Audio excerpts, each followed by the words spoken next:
D'après les livres d'histoire, les États-Unis sont censés avoir été une colonie britannique jusqu'en 1776. Voici un dollar américain.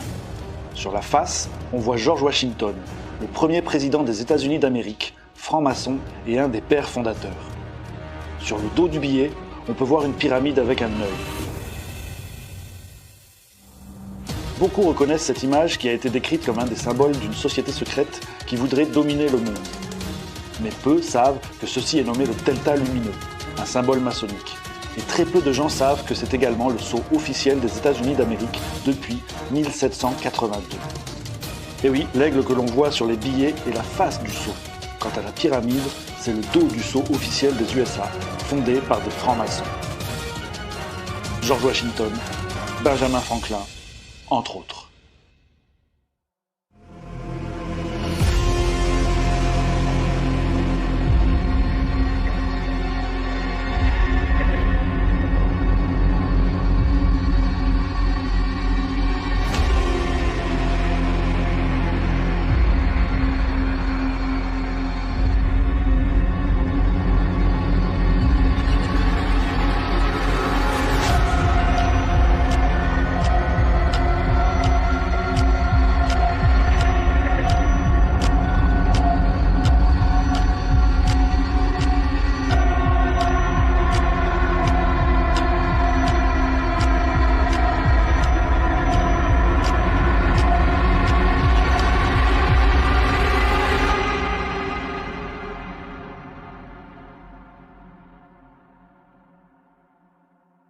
Il y a des siècles de cela, bien avant les prétendues révolutions, les soi-disant changements de système de gouvernance et les pseudo-démocraties, les familles régnantes d'Europe se sont rapprochées et se sont alliées par des mariages consécutifs entre elles pour finalement s'unir autour de l'Empire britannique.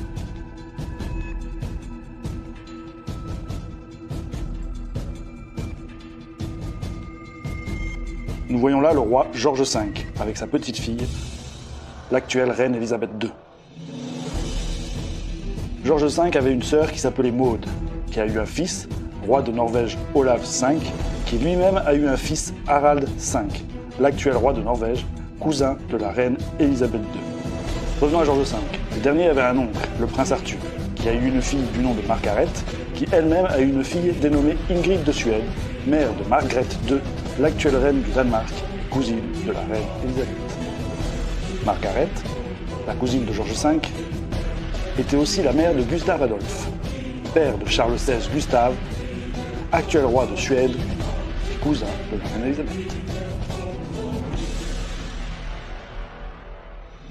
George V avait également une tante, la princesse Béatrice, mère de Victoria Eugénie, elle-même mère de Juan de Bourbon, qui était le père de Juan Carlos, ancien roi d'Espagne, cousin d'Élisabeth II et père de Felipe VI, l'actuel roi d'Espagne. Comme on l'a vu précédemment, George V avait un cousin germain, le tsar Nicolas II de Russie. Leur mère était sœur. Alexandra était la mère de George V et sa sœur Maria, la mère de Nicolas II. George V a eu plusieurs fils. George VI, qui était le père d'Élisabeth II, mais également Georges de Kent, oncle d'Élisabeth II, et père du prince Édouard de Kent. Attardons-nous un peu sur ce dernier.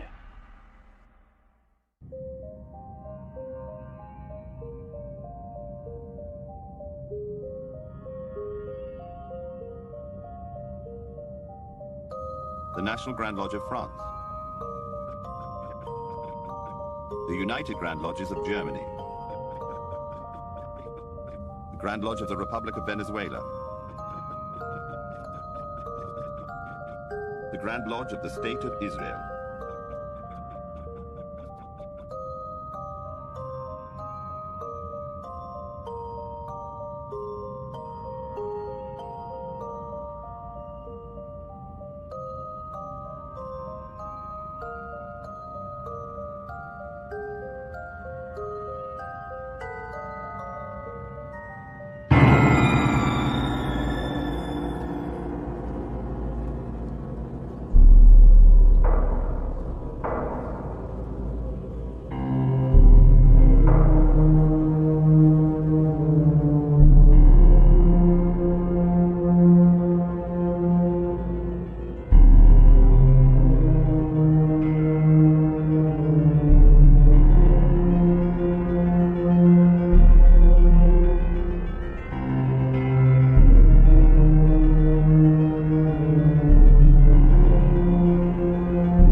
self-evident, Brother Franklin. All men are created equal. Indeed, Brother Washington. All Freemasons meet as equals, and we have an opportunity to create a nation in the very essence of Masonic morality. With freedom and tolerance of all religions and moralities that no government can oppress. You know, I think it would be a great idea if we wore our Masonic regalia when we're putting in place the foundation stone for the Capitol building. Freedom of speech, too, and the press, the right to peaceful assembly, and... Did you say regalia? Yes. Well, it would be wonderfully symbolic, don't you think? You'll be wanting to put the all-seeing eye on our banknotes next. You think I'm taking it a bit far? Please don't ask me...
Il y a des siècles de cela, bien avant les prétendues révolutions, les soi-disant changements de système de gouvernance et les pseudo-démocraties, les familles régnantes d'Europe se sont rapprochées et se sont alliées par des mariages consécutifs entre elles pour finalement s'unir autour de l'Empire britannique.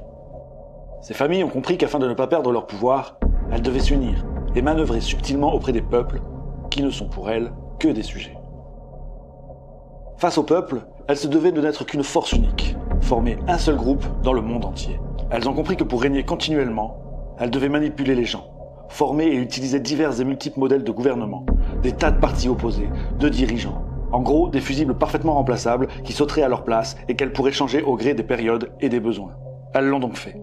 Elles ont compris qu'elles devaient contrôler non seulement la majorité, mais également une minorité plus proche qu'elles avaient besoin de persuader et de conquérir, qui serait plus ou moins au courant de cette vérité, des secrets, leurs gens.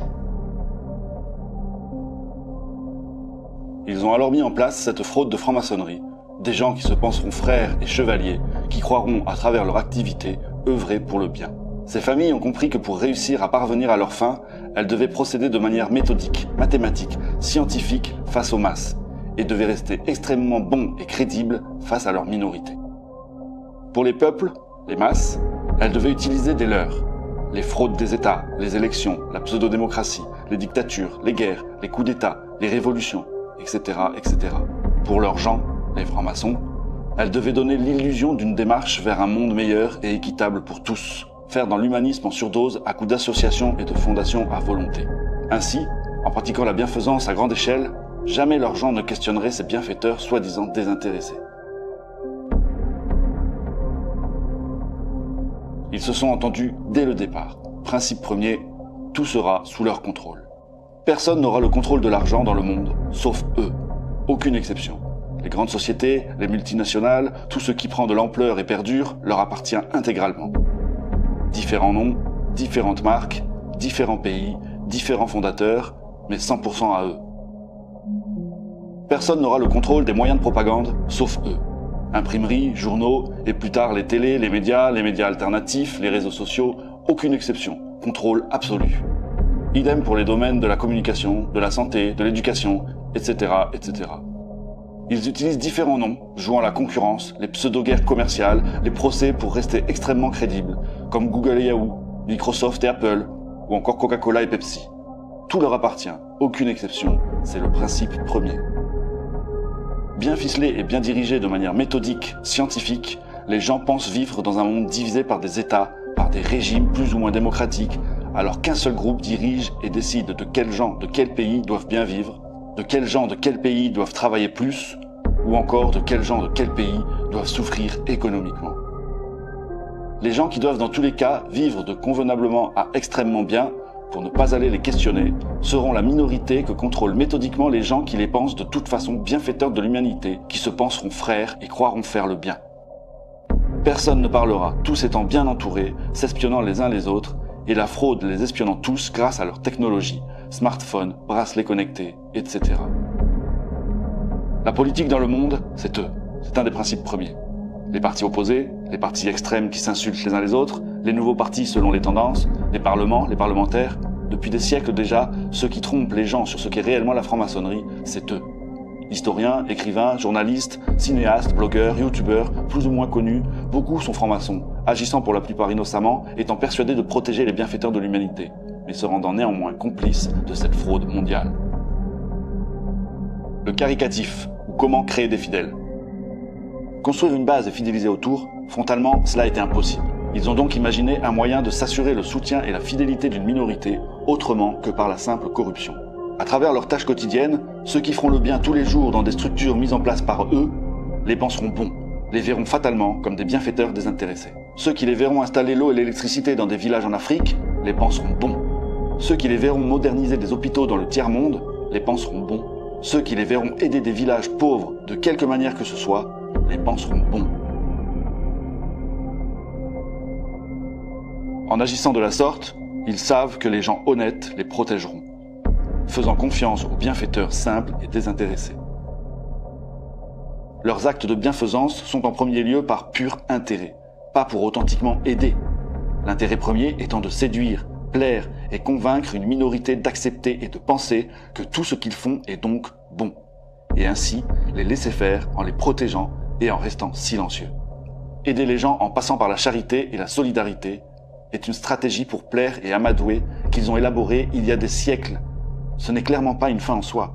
Ils ne cherchent pas le bien-être commun. Leurs actes caricatifs est un calcul, sachant dès le départ que pour acquérir la fidélité des gens, qui les protégeront, pas uniquement pour de l'argent, ils devaient de façon crédible paraître extrêmement bons et charitables. En somme, des humanistes, bienfaiteurs, désintéressés. Ils ont compris qu'ils devaient paraître honnêtes, et donc, ces gens qui ont pillé le monde entier et des générations de gens dans des pays qu'ils qualifiaient de non civilisés, se sont mis à promouvoir et vanter l'esprit chevaleresque, l'honnêteté et la moralité à leurs gens.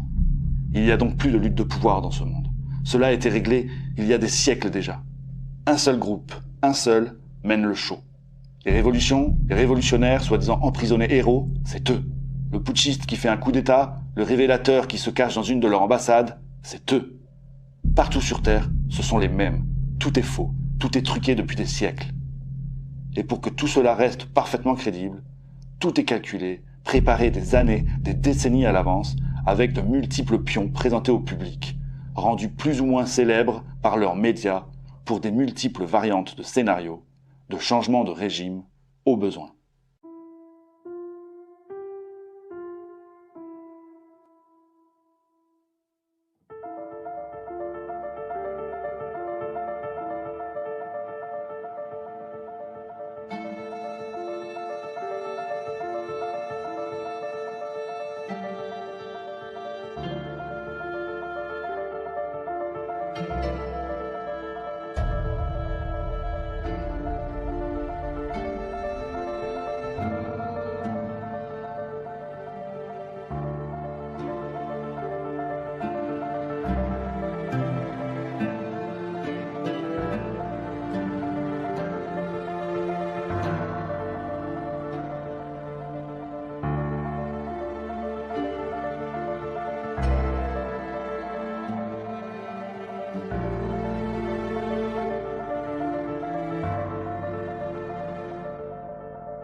you